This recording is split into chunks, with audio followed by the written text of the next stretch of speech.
கலகலப்பு நிறைந்த மிதுன ராசி அன்பர்களே, இதுவரை லாபஸ்தானமான 11ஆம் ராசியில் இருந்து வந்த குரு பகவான் சித்திரை மாதம் 18ஆம் நாள் முதல் போகஸ்தானமான 12ஆம் வீட்டில் சஞ்சாரம் செய்ய இருக்கின்றார். போகஸ்தானத்தில் இருக்கின்ற குரு தான் நின்ற ராசியில் இருந்து 5ஆம் பார்வையாக கன்னி ராசியான சுகஸ்தானத்தையும், 7ஆம் பார்வையாக விருச்சிக ராசியான சத்ருஸ்தானத்தையும், 9ஆம் பார்வையாக மகர ராசியான அஷ்டமஸ்தானத்தையும் பார்வையிட இருக்கின்றார். குரு பகவான் 5ஆம் பார்வையாக 4ஆம் ஸ்தானத்தை பார்ப்பதினால் உடல் ஆரோக்கிய பிரச்சனைகள் குறையும்.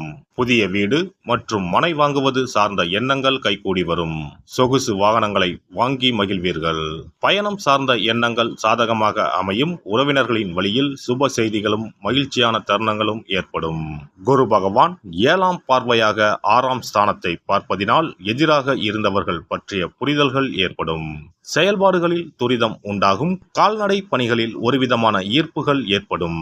எதிர்பார்த்த சில உதவிகள் சாதகமாக அமையும். உடன் இருப்பவர்களின் தனிப்பட்ட விஷயங்களில் தலையிடுவதை குறைத்துக் கொள்ளவும். கடன் சார்ந்த விஷயங்களில் சிந்தித்து முடிவெடுப்பது நல்லது.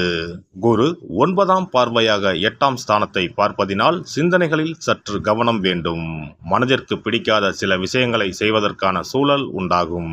எதிர்பாராத சில புதிய வாய்ப்புகள் உண்டாகும். சமூகம் தொடர்பான பணியில் உயர்வு ஏற்படும். மருத்துவ பொருட்களால் ஆதாயம் அடைவீர்கள். காப்பீட்டு துறைகளில் இருப்பவர்களுக்கு முன்னேற்றம் ஏற்படும். குரு பகவான் விரயஸ்தானத்தில் நிற்பதால் எதிர்பாராத சில செலவுகளால் நெருக்கடிகள் உண்டாகும்.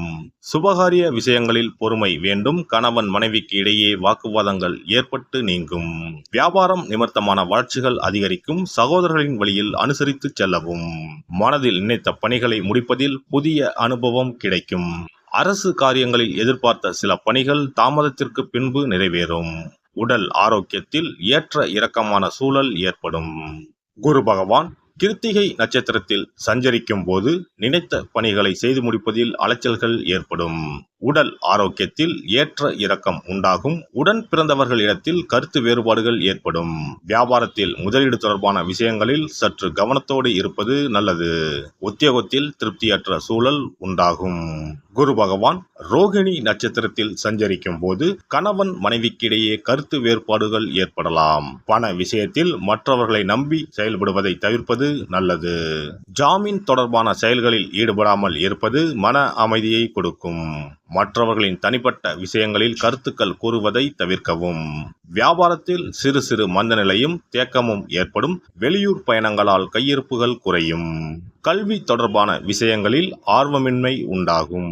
குரு பகவான் மிருகசிரிச நட்சத்திரத்தில் சஞ்சரிக்கும் போது எதிலும் சிந்தித்து செயல்படுவது நல்ல மதிப்பை உருவாக்கும்.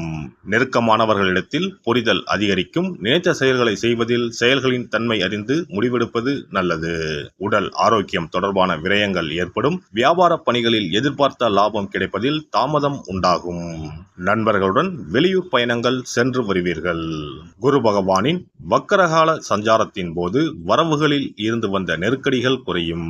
சுபகாரிய எண்ணங்கள் கைகூடி வரும். மனதிற்கு விருப்பமான செயல்களை செய்து முடிப்பீர்கள். வியாபாரத்தில் இருந்து வந்த முடக்க நிலையில் சில மாற்றங்கள் உண்டாகும். இறை சார்ந்த பயணங்கள் மேற்கொள்வதற்கான சூழல் உண்டாகும். இந்த குரு பெயர்ச்சியால் பெண்களுக்கு உண்டாகும் பலன்கள்: நெருக்கமானவர்களின் தேவைகளுக்காக கடன் வாங்குவதை குறைக்கவும். அலட்சியமின்றி செயல்படுவது காரிய அனுகூலத்தை ஏற்படுத்தும். நீண்ட நாள் இழுபறியாக இருந்து வந்த சில வரவுகள் கிடைக்கும். தடைப்பட்ட காரியம் விரைவில் நடைபெறும். சில அனுபவத்தின் மூலம் மனதளவில் மாற்றம் ஏற்படும். தாய் வழியில் அனுசரித்து செல்லவும். குறித்த நேரத்திற்குள் பணிகளை முடிப்பது பல சிக்கல்களை தவிர்க்கும். எதிர்பாலின மக்களுடன் பழக்க வழக்கத்தை குறைத்துக் கொள்ளவும். மாணவர்கள் கல்வியில் சற்று கவனத்தோடு இருப்பது நல்ல மதிப்பெண்களை பெற வழிவகுக்கும். நண்பர்களின் தன்மை அறிந்து நட்புகளை தேர்ந்தெடுக்கவும். விளையாட்டு விஷயங்களில் எதிர்பார்த்த முடிவு கிடைக்கும். அரசு சார்ந்த சில உதவிகள் கிடைப்பதில் தாமதம் ஏற்படும். வெளிநாடு சென்று படிப்பது தொடர்பான எண்ணங்கள் சிலருக்கு கைகூடி வரும். பணிபுரிவோருக்கு உத்தியோகத்தில் திறமைக்கு உண்டான மதிப்புகள் தாமதமாகவே கிடைக்கும். அலுவலகத்தில் இருந்து வந்த சிக்கல்கள் குறையும். வெளிநாடு சென்று பணிபுரிவதற்கான வாய்ப்புகள் உண்டாகும். உடன் இருப்பவர்களால் பொறுப்புகள் அதிகரிக்கும். சக பணியாளர்கள் இடத்தில் அனுசரித்து செல்லவும். இடமாற்றம் சார்ந்த எண்ணங்கள் கைகூடி வரும். வியாபாரிகளுக்கு வியாபாரத்தில் கிடைக்கும் சிறு வாய்ப்புகளை பயன்படுத்திக் கொள்வது உயர்வை உருவாக்கும்.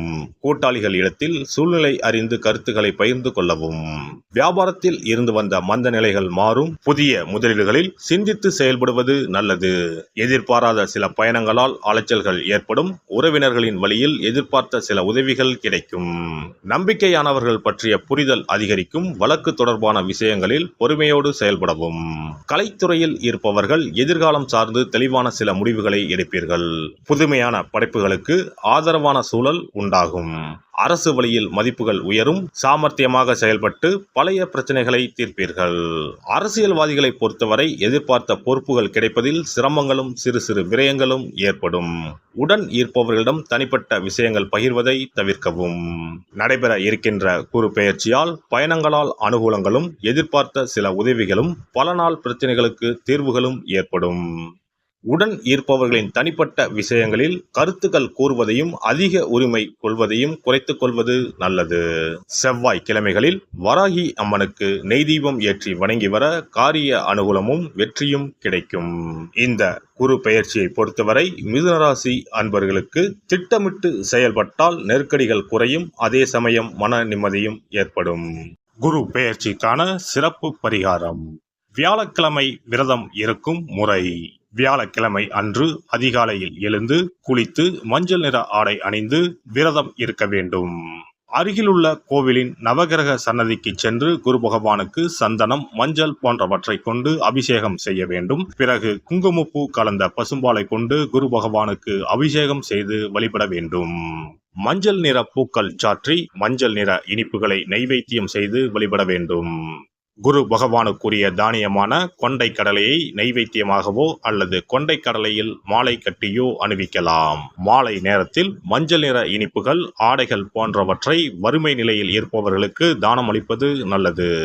இரவில் உப்பு சேர்க்காத உணவை சமைத்து சாப்பிட்டு வியாழக்கிழமை விரதத்தை நிறைவு செய்யலாம். குரு பகவானை வழிபடும் முறை. குரு பகவானுக்கு தேங்காய் எண்ணெய், நல்லெண்ணெய், நெய் ஆகிய மூன்றையும் கலந்து விளக்கேற்ற வேண்டும். குரு பகவானுக்கு ஏற்றப்படும் விளக்குகளின் எண்ணிக்கை 11 அல்லது 21 இருப்பது சிறந்தது. குரு பகவானுக்கு பிடித்த மலர்கள் முல்லை, மல்லிகை. ஆகையால் அவருக்கு முல்லை அல்லது மல்லிகை மாலையை அணிவித்து கொண்டை கடலையை படைத்து வழிபடுவது சிறந்தது. குரு பகவானுக்குரிய வளர்பிறை வியாழக்கிழமை விரதத்தை முறையாக மேற்கொள்பவர்களுக்கு வாழ்வில் பல யோகங்கள் ஏற்படும். சரியான காலத்தில் திருமணம் நடக்கும். ஜாதகத்தில் குரு கிரக தோஷம் இருப்பவர்கள் இந்த விரதத்தை கடைபிடிப்பதால் தோஷங்கள் நீங்கும். தொழில் வியாபாரங்களில் சரியான வருமானங்கள் இல்லாதவர்கள், குடும்ப பொருளாதார நிலை சிறப்பாக இல்லாதவர்கள் இந்த விரதத்தை மேற்கொள்வதால் குரு பகவானின் அருள் கிடைக்கப்பெற்று தொழில் வியாபாரங்களில் செல்வ வளம் பெருகும். மேலும் எதிர்பாராத சிறந்த வாழ்க்கை உண்டாகும். எல்லாம் வல்ல இறையருளால் நீங்களும் உங்கள் அன்பு குடும்பமும் உடல் நலம், நீலாயுள், நிறை செல்வம், உயர் புகழ், மெய்ஞானம் ஓங்கி வாழ்க வளமுடன். இந்த வீடியோ பதிவு உங்களுக்கு பிடித்திருந்தால் லைக் பண்ணுங்க, கமெண்ட் பண்ணுங்க, ஷேர் பண்ணுங்க, மறக்காம சப்ஸ்கிரைப் பண்ணுங்க, பக்கத்துல இருக்கிற பெல் பட்டனை கிளிக் பண்ணுங்க. நன்றி, வணக்கம். ஓம் நமச்சிவாய. சிவாய நம.